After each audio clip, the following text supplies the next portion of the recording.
We had a lot of this. We call it the fissure. We had a lot of shots with this fissure, and we were a little bit concerned about.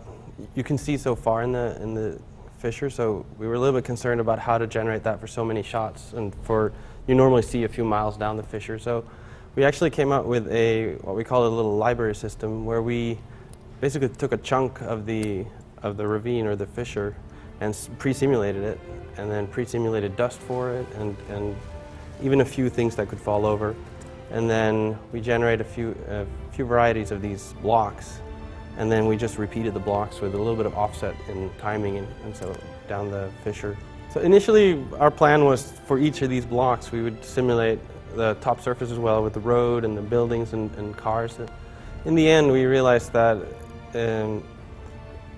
it's pretty forgiving with the dirt kind of collapsing, but you could quickly see repetitive patterns, or the director wanted specific things to fall down and add an extra house here. So after we had the fissure, we started hand placing things that we just threw over the fissure. And because it was all free falling, they didn't really interact that much with the dirt. So we could simulate them separately.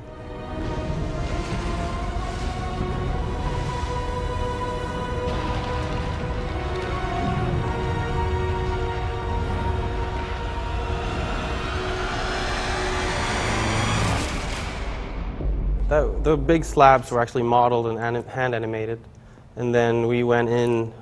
If a big slab lifted up, we would go in. The effects team went in and shattered the edges, and we used the same kind of tools that we generated the blocks with, but we would then add just crumbling on the sides of those. So it was all custom made. It was only for 2 shots, so it was a little bit of different pipeline, even though the same tools were used.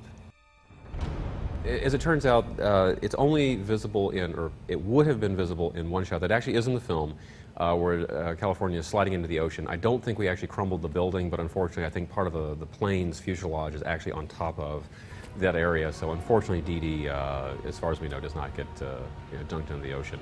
What I really had wanted to do, though, when Santa Monica Airport gets collapsed, there's actually a very nice restaurant that a lot of us go to called Typhoon. And it's right there on the runway, and I wanted to get the building in there and destroy it and put us in the windows, but unfortunately it just didn't work out. We almost had Dee Dee in one of the shots, actually. It just went out. It was in there for a while, but then the camera got repositioned a little bit, so it's not in screen, unfortunately.